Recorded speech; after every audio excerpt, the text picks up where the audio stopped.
I've interviewed people on my radio show in America, right? And I always ask that question for a laugh. And they all say, oh, I'd go back and kill Hitler. I go, you know, people tried at the time. And now they say, oh, no, I'd go back and kill him when he was a little baby. So you'd go back and find baby Hitler, right? Who hasn't done anything wrong yet. And just strangle him, would you? Also, have you seen Hitler when he was a baby? Oh, my God, absolutely adorable. Look at that. Look at his little face. You go back, you're on a kill Hitler, and you go, is that Hitler? Yeah, oh, you go, oh, could you little Nazi, you. I know what you're thinking. Why have I got a picture of baby Hitler on my phone? That's my business. What if I do masturbate over it? What if that's the only thing I masturbate over? There's no victim, no crime. You could call the police right now, have them come round to my house, and they go around and say, oh, we heard you admitted you're a nonce. I go, yeah, but only for pictures of dead baby Hitler, right? I go, check the rule book. And they go, yeah, good as gold. Right? I go, do you want to see where I masturbate? They go, yeah, go on, right? So I take them down to the Wanktorium, right? It's basically a converted wine cellar, right? But it's that picture blown up 100 times, right? Just around the walls, like that. Dripping with 40 years of cum. I've only lived there 5 years, so I don't know. That won't be in. No, but people do have a problem with Hitler. And they want to go back and kill him. And I say, chill. I say, Hitler is the man who killed Hitler, isn't he? Give him his due. Due. D-U-E. I don't worry about dying. Or rather, I don't worry about being dead, because I won't know about it. That is the best thing about being dead. You don't know about it. It's the same as being stupid, right? It's only painful for others, right? I worry about how I die. I don't want to die alone in agony, or I don't want to be found in a wardrobe, hanging by a belt, wearing ladies' tights, covered in amyl nitrate. You know what I mean? I'm not into that shit. So if I am found like that, just know that one of my mates has stitched me up, right? No, I don't worry about dying. I don't do anything towards not dying, if you know what I mean. I eat and drink too much every day. I've done for 40 years. Day and night, I eat and drink too much. People say to me, Rick, if you gave up the booze, you'd live an extra 10 years. And I go, yeah, but they're the last 10 years. They're the shit 10 years. I don't want them, right? If I gave up booze now and I made this to 80, and someone said, right, you can have an extra 10 years. If I could go, oh, great, I'll have 20 to 30 again, that'd be perfect. But no, you've got to have 80 to 90. Have you any idea how awful it is being 90, right? I've seen 90-year-olds sitting in an armchair and they suddenly go, ugh, and you go, what? You go, I've broken every bone in my body, right? Because they're brittle. They've got, like, dust for blood. They bruise up, blood clots. They got hernias popping out everywhere, right? If you're 90 years old and you get to the kitchen by yourself to make a cup of tea, if you lift that kettle when it's too full, there's a very good chance your stomach will come out of your arsehole, right? So eat and drink as much as you want and just fucking die, is my advice, right? Thank you.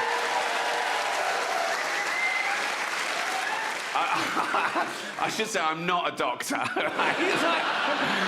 I do see a doctor once a year or once every 2 years after I've medicals for things like this and TV shows, and I go private, right? It's 600 quid. It's 3 hours long, but they do everything. Blood sample, stool sample, urine sample, ECG, ear, nose, throat, bollocks, the finger, everything, right? And you have to fill out this big form, right, a lifestyle thing. That takes fucking ages, right? And I tell the truth on everything, except units of alcohol. I work those out, then I halve them, right? And when he gets to those, he still goes, oh, that's an awful lot, right? And I think I've won. I go, is it? And at the end of the 3 hours, they've got all the results back from the lab, right? And he's got this big computer, it's like a body composition, right? And from there, they work out your percentage chance of a stroke, heart attack in 1 year, 5 years, 10 years. And mine's always about the same. It always gets worse with age, nothing you do about that. But I'm always like, I'm at the end of healthy weight. I'm just nearly obese. I'm just right, like that. I was pre-diabetic once. I had to sort that out. And now I'm pre-gout, right? Pre-gout, right? And so he tells you all that, and then he goes, so what are we going to do about this? And I want to go, what do you mean, we? I've just paid you 600 quid, mate, right? You're going to fix it, and I'm going to carry on, right? You don't take a car to the garage and he goes, oh, tyres are bald, the big end's gone. What are we going to do? You're going to fix it, mate, and I'm going to pay you.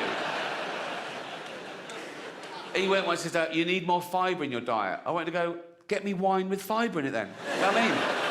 I can afford anything. You must be able to invent that. Just don't. He said, you're heavily constipated. I wanted to go, get in there with a spoon, son.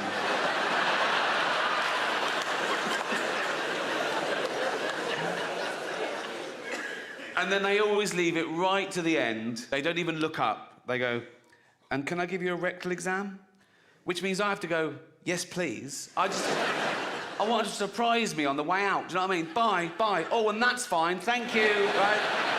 But there's a big build-up, right? And as they're washing their hands, they've got to say, would you like a chaperone? No. So you're going to have your finger up my arse, and now you've got a mate watching? No, just do it.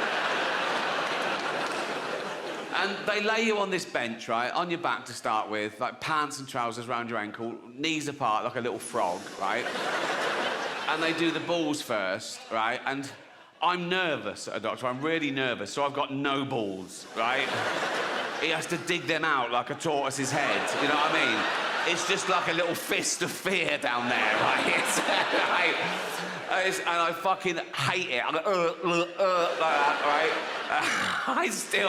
It's horrible, right? And then when they turn you on the side and lube you up, go the finger up the arse, that's great, you know, not great, that's not why I go, but it's, me again, you were here yesterday, come on. But this one time, it was an old man, and it was still a doctor, not just an old man. Doctor said he couldn't make it, so I thought I'd have a go, right? There was a sort of like old school GP, he was about 75, little shirt and tie, tweed jacket, right? And he was sitting on an armchair, right? And he didn't put me on the bench, I was just standing up. And he went, oh, just pop your pants and trousers down, right? So he was a little lad, so he was like head height to my balls, right? And as I say, I'm nervous, doctor, so I jabber, I talk. I think if I put them off, they won't find the cancer. You know what I mean? Right? And so he started doing the balls, and I just went, oh, what are you looking for there exactly, right? And they usually go, shh, like that, and they come. And he didn't, he went, oh, that's a good question. And he sat back, and he started telling me all about cancer, right? So now I'm just having a chat, right? And he went on for ages, he was loving it, right? And I remember it felt rude to do that. So I was going, all right.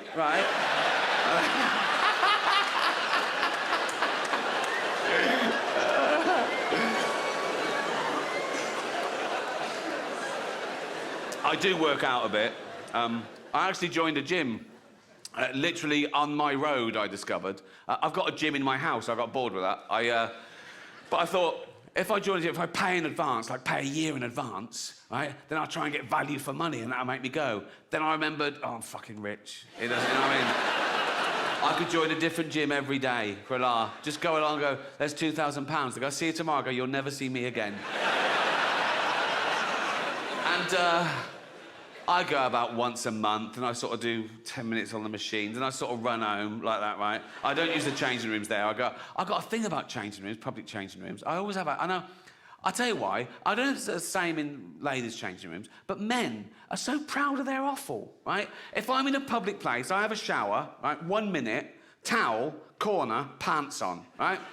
There's blokes walking around naked before the shower, talking to each other, like that, after the shower. There was one bloke in the shower, way too long, right? It was ages, right? And he got out, no towel, just dripping wet, just went up to the mirror and started doing his hair first. I was in there there was just me and this really fat bloke once in the change room. I was getting changed, and he was there, and he was really big, like 350 pounds, right? And he was naked on one of those precision scales. And he was there for fucking ages, and I was looking at him, he was like that for ages. I wanted to run over and go, mate, you're never going to be an astronaut, right? It doesn't need to be this accurate. Just pop some pants on and take a fucking gram off. And I'm not having a go at fat people. I say, I'm fat, I'm overweight. Do you know why? Because I eat and drink too much. That's what does it. I don't judge fat people, I just know how they got fat. If I see a fat person, I go, well done. You know, you've eaten way more than you'll ever need, same as me, right? If I see a fat couple, I go, yeah, that works, right?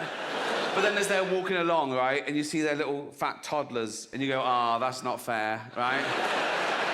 And the mother always goes, they love cake. Of course they love cake. They're baby mammals.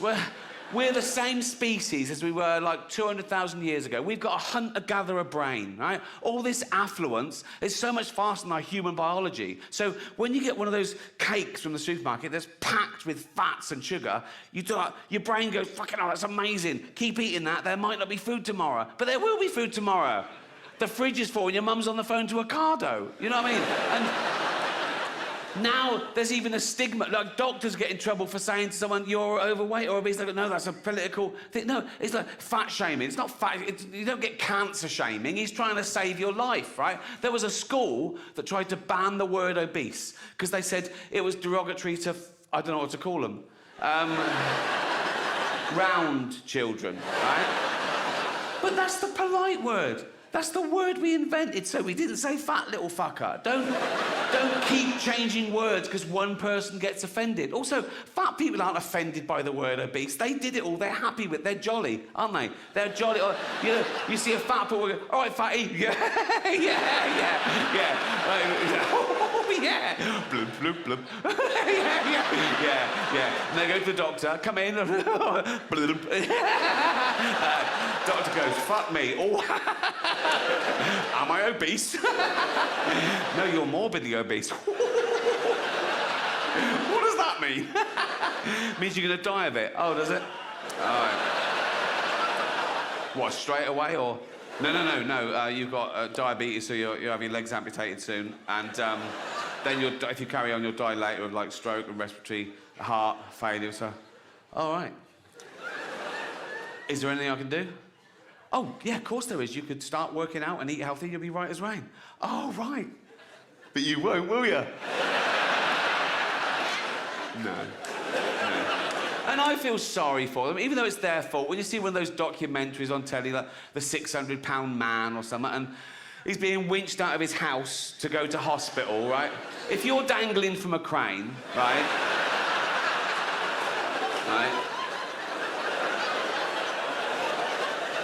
And you see a film crew, right?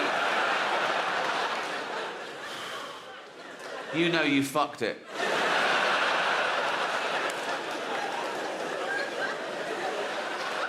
And then, you know, as I say, then they wake up the next day and they've had their legs amputated. It's really sad, and they're crying and I'm crying. They're going, oh, God, why did I let it go this far? I'm so stupid. Then they get philosophical about it and they go, I never really used the legs. So... And by then it's lunchtime, and so, you know... And they go to the nurse, you didn't throw them legs away, did you?